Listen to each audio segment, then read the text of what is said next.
नृदेहमाद्यं सुलभम सुदुर्लभम। नृदेह यानी मनुष्य शरीर मिला, बड़े बड़े देवों को दुर्लभ है, वो तुझे सुलभ हो गया बड़े भाग्य से। कैसा है ये नृदेह, मानव शरीर, ये मानव जन्म। प्लवम, प्लव कहते हैं नौका को। भव समुद्र सुखद नाव है ये प्लवम। और नौका भी साधारण नहीं, बड़ी लग्जरियस, क्योंकि मानव शरीर तो शरीरधारियों में सबसे श्रेष्ठ है ना। प्लवम सुकल्पम। और नौका बढ़िया वाली हो, लेकिन कर्णधार भी कुशल होना चाहिए। तो सदगुरु कर्णधार है, गुरु कर्णधारम।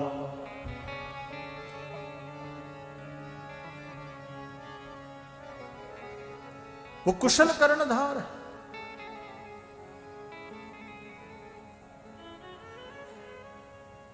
सदगुरु नाविक है,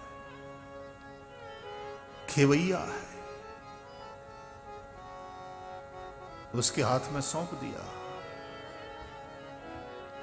सदगुरु कर्णधार दृढ़ नावा, तुलसीदास जी ने भी लिखा। नौका बढ़िया वाली हो, कर्णधार भी कुशल मिला हो,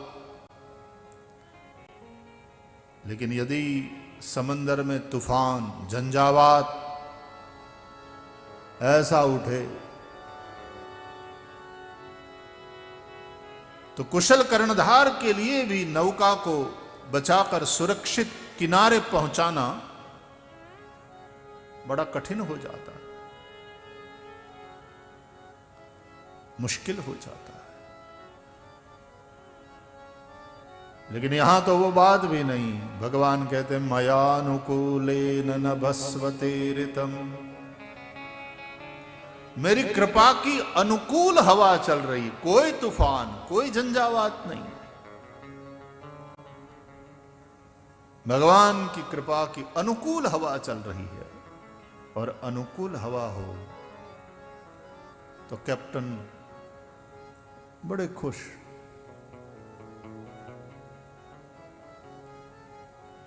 इतना सब कुछ होते हुए भी जो भवसागर को पार न करे या भवसागर को तरने की इच्छा भी न करे, भगवान कहते हैं वो आत्महत्यारा है। એટલે આપઘાત કરવા માટે કઈ ટીક 20 ની બાટલી પીને હુઈ જવું એ જરૂરી નથી। રેલના પાટા ઉપર આડે પડખે થઈ જાય કે ઉપર બિલ્ડિંગ ઉપરથી પડતું મૂકીએ એને જ આપઘાત કહેવાય। કૂવો પૂરે માણસ અને એણે આત્મહત્યા કરી એમ લોકો કહે નહીં, એ તો કાનૂનની દ્રષ્ટિ હશે એ પ્રકારની આત્મહત્યા, પણ અધ્યાત્મની દ્રષ્ટિએ આ આત્મહત્યા છે કે માનવ શરીર મેળવ્યા છતાં સમર્થ સદગુરુનું શરણું મળ્યું અને ભગવાનની કૃપાની અનુકૂળ હવા ચાલે છે, फिर भी जो भव समुद्र को पार नहीं करता या भव समुद्र के पार जाने की इच्छा भी नहीं करता, स आत्महा, वह आत्महत्यारा है।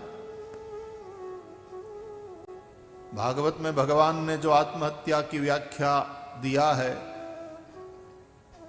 देखा जाए तो संसार में अधिकांश लोग आत्महत्या कर रहे हैं। और इसलिए गीता में भगवान ने बताया उद्धरेदात्मनात्मानं नात्मानं अवसादये।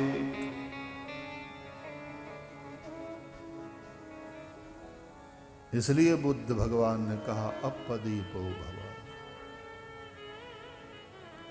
तू तारो दीवो था।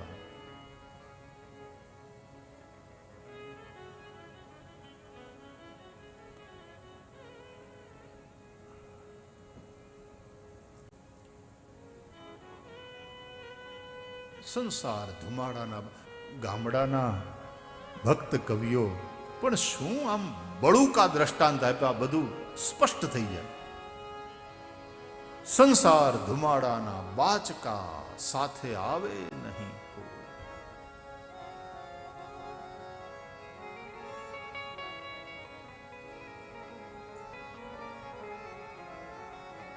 એ ધુમાડો કેવો દુઃખી કરે.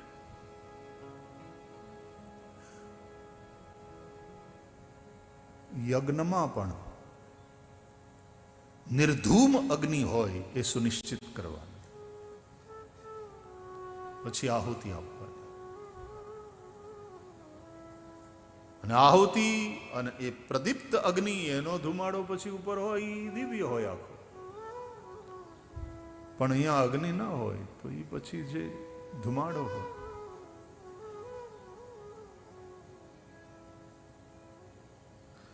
ત્યાં યજ્ઞની વેદિકા, હવન કુંડ અને અહીંયા ધૂણો.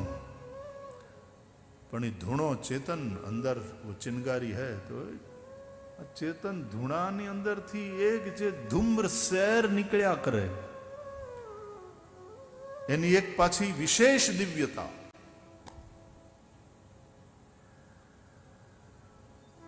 એ દર્શનીય હોય.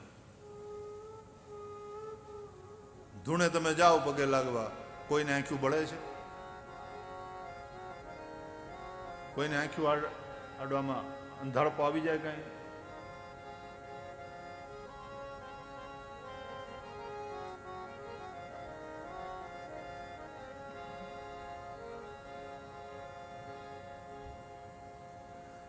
तो उस धुएं को कौन पकड़ सकता है? एक बात तुमने देखी, ये धुएं का जो रंग है वही रंग भभूति का है.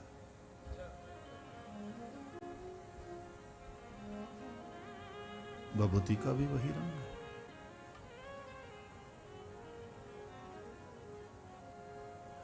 और उस भभूति को अंग पर रमाने वाले अवधूत वो पूरे शरीर पर रमाते हैं. अवधूत है ना, विराग के पथ पर है, संसार छोड़ा हुआ, वहां धुना है, चेतन धुना.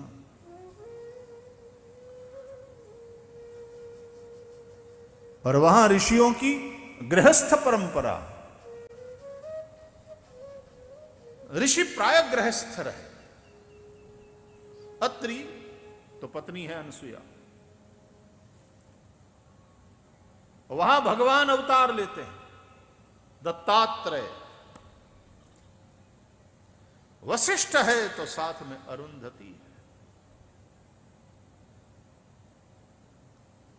ऋषि, ब्राह्मण, गृहस्थ, यज्ञशाला और यज्ञ वेदिका, उसमें अग्नि, उसमें आहुति, और वहां पर भी यज्ञ समाप्ति के उपरांत भस्म धारण किया जाता है प्रसाद रूप. भस्म धारण का मंत्र भी है, भस्म धारण की विधि है. अग्निरिति भस्म, वायुरिति भस्म, जलमिति भस्म, स्थलमिति भस्म, व्योमेति भस्म, सर्वगुण हवा इदं भस्म, मन एतानि चक्षुगुंखि भस्मानि. ओम प्रसद्य भस्मना ज्योनिमभस्म त्रायुघञ्जमदग्ने कश्यपस्य त्रायुघम् देवे खुत्र्यायुघं तन्नो अस्तु त्र्यायुघं. भस्म धारण के मंत्र है. और नाथ परंपरा में भी एक एक मंत्र है. आसन के लिए, आचमन के लिए, भस्म धारण के लिए, सब मंत्र है. बापू ने मुझे कुछ किताबें दी है, उसका मैं अभ्यास कर रहा था. विधियां हैं, सभी मंत्र है. लेकिन ये एक अवधूत, एक नाथ परंपरा. और यह ऋषि परंपरा, हमारी ये सारी परंपराएं कितनी समृद्ध, ये सब परंपराएं ऐसे है जैसे गंगा की धारा, जैसे यमुना की धारा, जैसे नर्मदा की धारा। ये सभी नदियां बड़ी महत्वपूर्ण हैं, पाप हारिणी हैं और जीवनदायिनी हैं, और सब नदियां समंदर से मिला देती है। तो ये भी हमारी सब धाराएं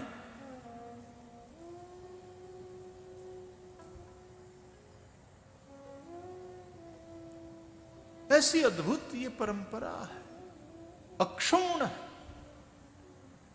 और परम तत्व से मिलाने वाली। इसमें स्नान किया तो सारे पापों का क्षय, और न केवल पापों का क्षय, परम तत्व से, समुद्र से मिला देती, परमात्मा से मिला देती। उसी प्रकार ये भागवत, ये भी कथा गंगा है। पाप का क्षय तो करती ही है ये, जैसे ही भागवत का श्रवण किया पाप का क्षय सुनिश्चित है।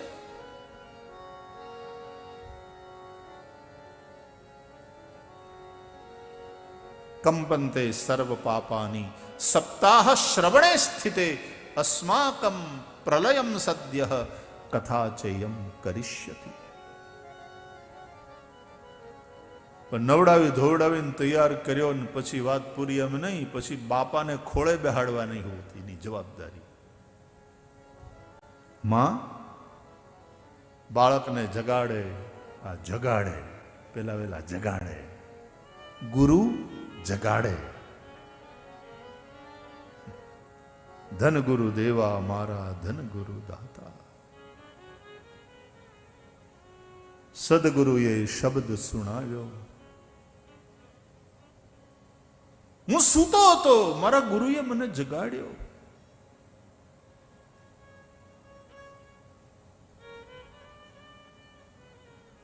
જગાડ્યા પછી પ્રેમથી નવડાવે, નવડાવે ધોવડાવે ને પછી ત્યાર કરે,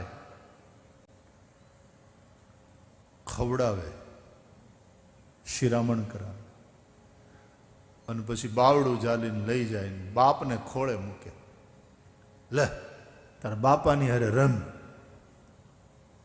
આ માં, સદગુરુ રૂપી માં પણ એ જ કરે। જીવને જગાડે, એને નવડાવે, બધાય પાપ, બધા જ કશા ધોવાઈ જાય।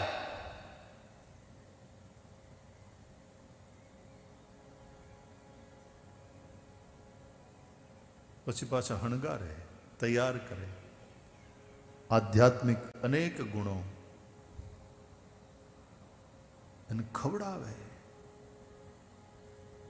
ભોજન, ભજન, ખોરાક, અને પરમાત્માના ખોળે મૂકી દે। રમો બાપા રે રમો। ભાગવતમાં એ રમવાનું નામ છે રાસલીલા,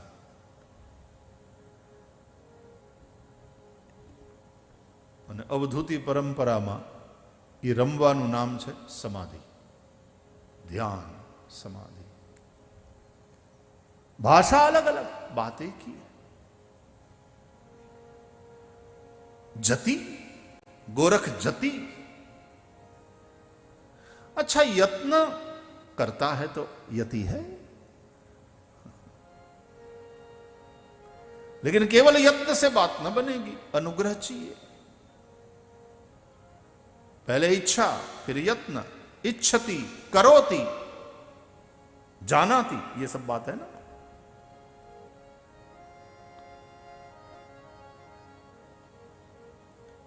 जानाति, इच्छति, करोति।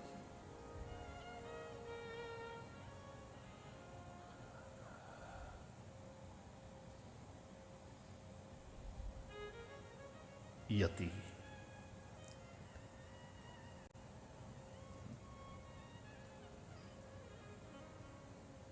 हडमान जति, जति, यति। ગોરખ જતી યતિ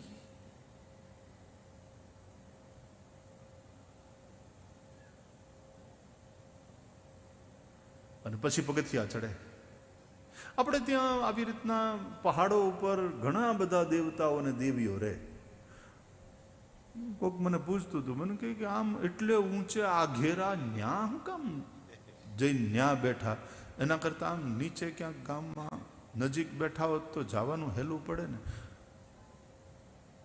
બદ્રી, કેદાર, ગંગોત્રી, યમનોત્રી, કૈલાસ, અહીંયા ગિરનારમાં ઉપર દત્ત ભગવાન, કઈ ઊંચી ટૂંક અંબાજી,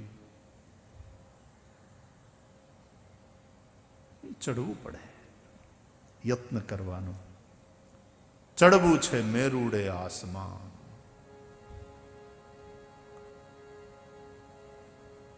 इसलिए कल भी हम बार बार चर्चा कर रहे थे कि वैराग्य तो लिया, भेख धारण कर लिया, लेकिन फिर अभ्यास, यत्न, यति,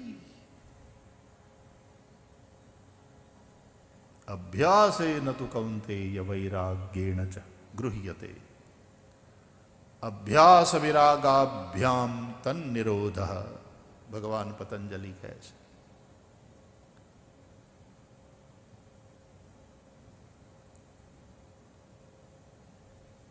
એક બાજુ ધૂણો છે અને એક બાજુ યજ્ઞ વેદિકા છે. અહીંયા ભસ્મ છે, અહીંયા ભસ્મ છે, ભસ્મ ધારણ કરવા. પણ એ સંન્યાસ પરંપરા છે ને, નાથ છોડ્યું છે બધું, आखा शरीर है भस्म. कोई केवल तिलक भी कर ले थोड़ा सा वो ऐसा भी होता है, नहीं तो आखा शरीर है भस्म. અને બ્રાહ્મણો ऋषि परंपरा है तो ये भस्मना त्रिपुंड. शिव पुराण में तो ये स्पष्ट किया गया है कि भस्म, रुद्राक्ष और शिव नाम, ये शिव भक्तों के लिए त्रिवेणी है, गंगा, यमुना और सरस्वती. त्रिवेणी की महिमा है साहब. तीनों का जहां संगम होता है वो प्रयाग, वो तीर्थ राज कहा. वो तीर्थ नहीं, सभी तीर्थों का राजा, सब तीर्थों में श्रेष्ठ, जहां गंगा, यमुना, सरस्वती तीनों का संगम है. तो शिव उपासना करने वालों के लिए भी भस्म यमुना है, शिव नाम गंगा है और रुद्राक्ष सरस्वती है. तो गले में रुद्राक्ष की माला हो, रुद्राक्ष की माला के ही बाजूबंद केवा घरेणा सन्यासीओ ना होय. हाँ, भगवान गोरखनाथ ना घरेणा जुओ.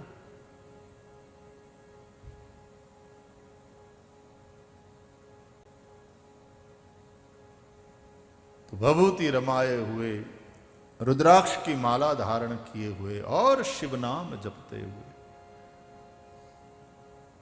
वो निरंतर ऐसा शिव भक्त प्रयाग में त्रिवेणी में स्नान करता है. और उसी तरह योगी तुम्हारे शरीर में भी, यहां देश में उन तीनों नदियों का संगम और प्रयाग की रचना होती है, तो यहां तुम्हारे देह में भी तीनों नदियों का संगम और प्रयाग की रचना होती है. इड़ा, पिंगला और सुखमणा, ये गंगा, यमुना, सरस्वती रूप ही बतलाते हैं योगी पुरुष. चंद्र नाड़ी, सूर्य नाड़ी, जमणी सूर्य नाड़ी, चंद्र नाड़ी, और पछी सुखमणा यज्ञ. ભગવાન શંકર એને 3 નેત્ર છે, પંચવક્ત્રમ, ત્રિનેત્રમ. અને એ 3 નેત્ર કયા? બોલે વંદે સૂર્ય શશાંક વહની નયનમ. यही तीन नेत्र है शंकर जी के, सूर्य, चंद्र और अग्नि।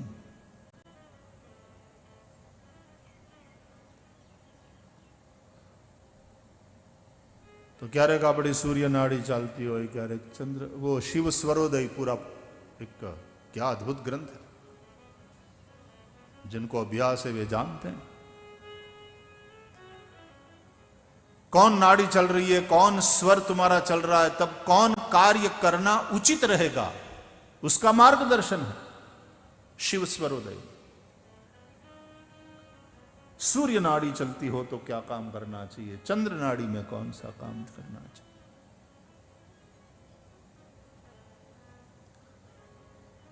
प्राणायाम आदि द्वारा पूरक, कुंभक, रेचक और उल्टे क्रम से अनुलोम विलोम करते हुए फिर धीरे से दोनों नाड़ियों को जब संतुलित कर दिया जाता है योगी के द्वारा, और फिर सुखमणा में प्रवेश होता है, सुषुम्ना, सरस्वती,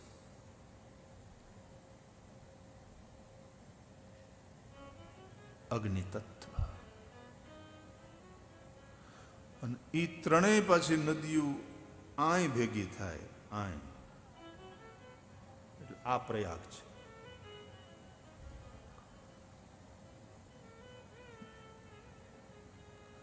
અમથા અહીં ચાંદલો નથી કરતા, કોકની પૂજા કરવાની આવે તો અહીં ચાંદલો કરી, ગાલે ટપકા કર્યા, કોઈને પેટે ચાંદલો કર્યો, અહીંયા ચાંદલો થાય, પૂજા થાય।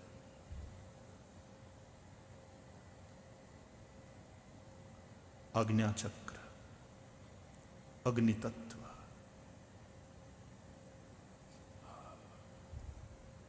प्रयाग। पण ई प्रयाग सुधीनी यात्रा समर्थ सद्गुरुना मार्गदर्शन में यति करे।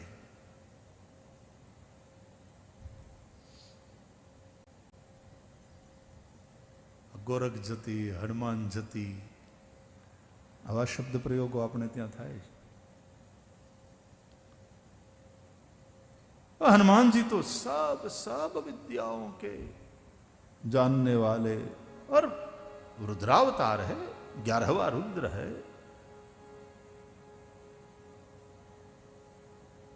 ईश्वर सर्व विद्यानां ब्रह्माधिपतिर ब्रह्मणोधिपतिर,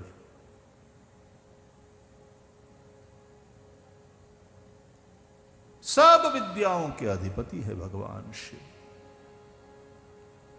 और क्योंकि गोरक्षनाथ शिवावतार है, शिव स्वरूप है, तो इतनी सारी विधाएं, सब प्रकार की विधाएं गोरखनाथ के पास हो, उसमें आश्चर्य क्या।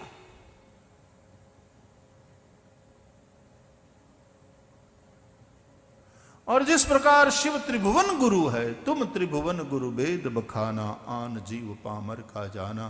शिव स्वरूप भगवान शंकराचार्य हो या गुरु गोरक्षनाथ हो, ये जगत गुरु ही है, त्रिभुवन गुरु है।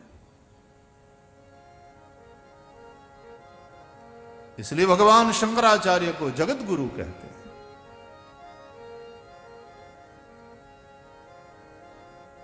गोरक्षनाथ सबकी नैया को किनारे लगाने में समर्थ है, कोई कैसा भी हो। आ रस्तो आतन भावे एम नहीं, अथवा तो ये ज कही दे कि आतन नहीं भावे, तू आ रस्तो ले, तेरे लिए ये पद्धति, कितनी सारी पद्धतियां, कितने सारे मार्ग, कितने सारे उपाय। इसलिए मैंने वो बीच में कहा था ना, हम लोगों ने चर्चा करी थी कि गोरखनाथ के दुकान नहीं है, गोरखनाथ के पूरा डिपार्टमेंटल स्टोर है।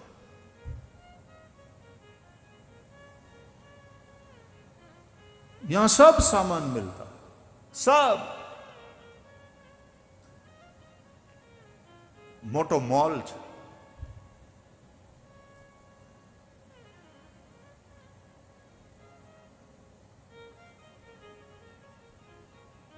એક જણો સંતવાણીનું ભજન સાંભળતા સાંભળતા કે આપણે ત્યાં તો મોલ કલ્ચર કાંઈ હમણાં આવ્યું એમ નહીં, આપણા કલ્ચરમાં મોલ પહેલે એટલે એ કે આપણે પહેલેથી ક્યાં છે? તો કે નહીં, માવા મોલે આવજો નથી ગાતા સંતવાણી. મોલ આપણે ત્યાં પહેલેથી હતા, કૃષ્ણને ન્યા બોલાવ્યો, ન્યા મળશું, માવા મોલે આવજો.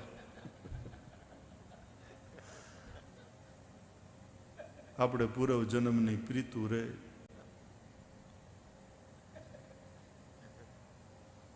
भाई ई मोल जुदा, आ मोल जुदा.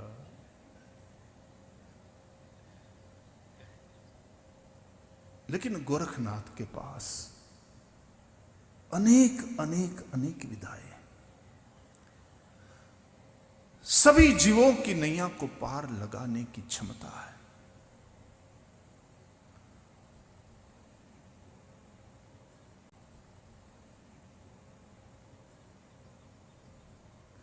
આપણે ત્યાં એક શબ્દ પ્રયોગ કરવામાં, गोरख धंधा. अब लोग उसको अलग ढंग से उसका ये करते हैं, लेकिन ये गोरख धंधा बड़ा प्यारा शब्द है मेरी दृष्टि में. क्यों? क्योंकि गोरखनाथ का धंधा ऐसा है. मैंने कहा ये छोटी मोटी दुकान नहीं है, ये बहुत बड़ा मॉल है. यहाँ सब के लिए सामान है.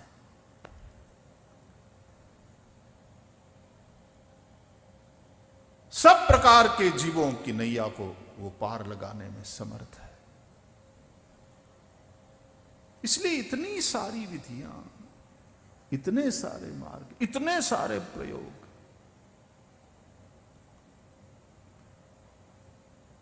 और फिर कभी कभी आदमी कंफ्यूज हो जाता है कि ये करूं कि ये करूं. ये तो खाली બે જ વાત કરી હતી કૃષ્ણે, તોય અર્જુન કન્ફ્યુઝ થઈ ગયો કે યોગ કે સાંખ્ય, योग के सांख्य. कंफ्यूज થઈ ગયો અર્જુન.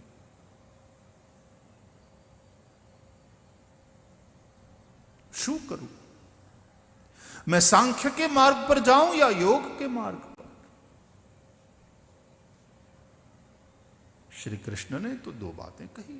लोकेस्मिन विविधा निष्ठा पुरा प्रोक्ता मया नघ.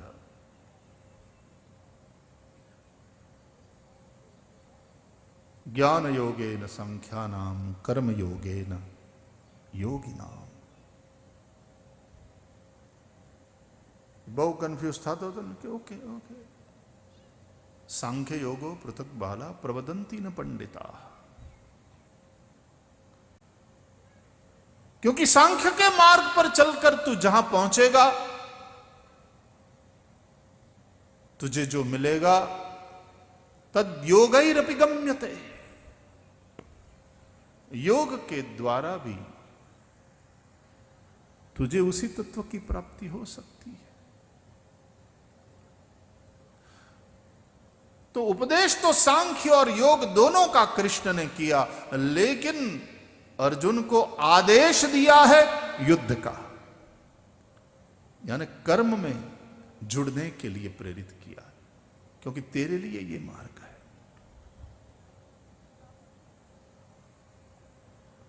किसान जानता है अपने खेत की मिट्टी को, पहचानता है इसमें कौन वाली फसल अच्छी हो सकती है. ये किसान अच्छी तरह जानता है. सद्गुरु भी शिष्य की मिट्टी को पहचानता है. शरणागति का क्या तात्पर्य है? ખેડૂ ગયો હોય ખેતર ને પછી ખેતરે કોઈ દી ખેડૂને એમ કીધું કે આ વખતે બાજરો કરો તો સારું.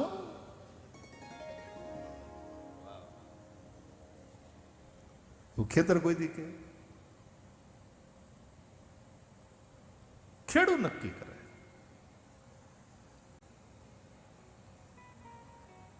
और सदगुरु की शरणागति का तात्पर्य है अब तुम्हारे हवाले, अब आप जो नक्की करो, आपका जो आदेश हो. शरणागति.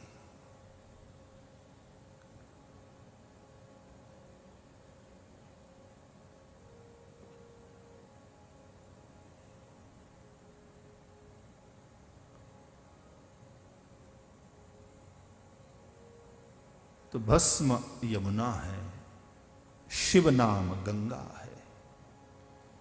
रुद्राक्ष सरस्वती है। ये शिव पुराण के अनुसार इस तरह से शिव को भजने वाला शैव निरंतर त्रिवेणी में स्नान करता है, निर्मल रहता है, पाप उसका स्पर्श नहीं कर सकता।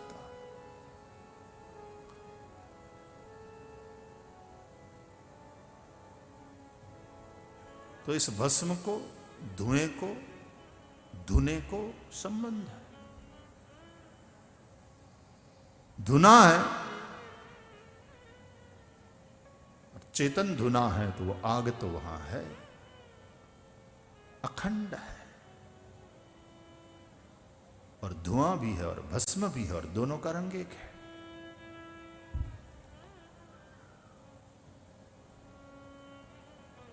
तो उस भस्म को धारण किया जाता है।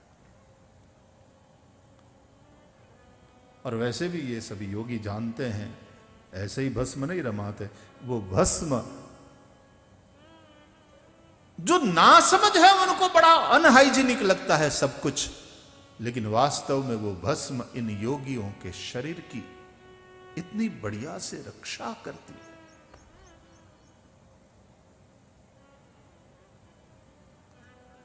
बहुत सारे रोगों से, बहुत सारे कीटाणुओं से रक्षा होती।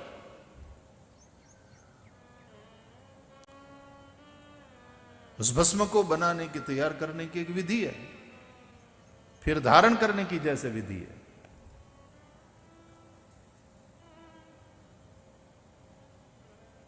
एक रक्षा कवच है, राख।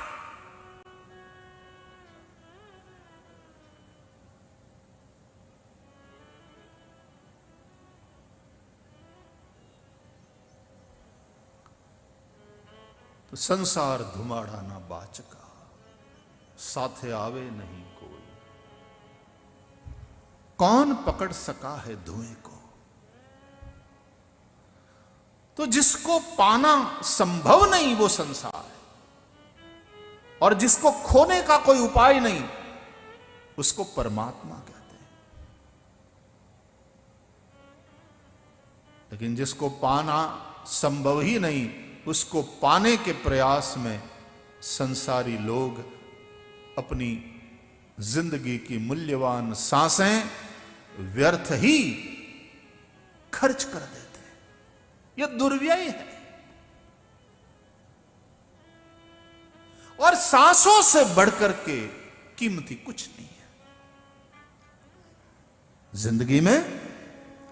सांसों से बढ़कर के कीमती कुछ भी नहीं।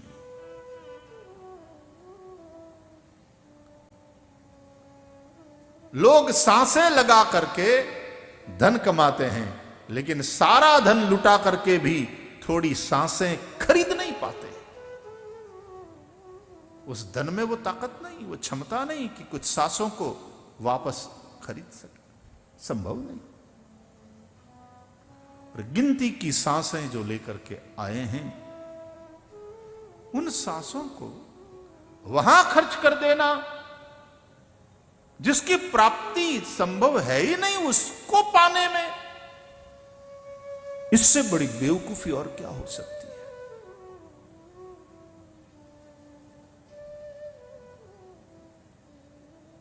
इसलिए जिसको पाना संभव नहीं बस संसार है, जिसको खोना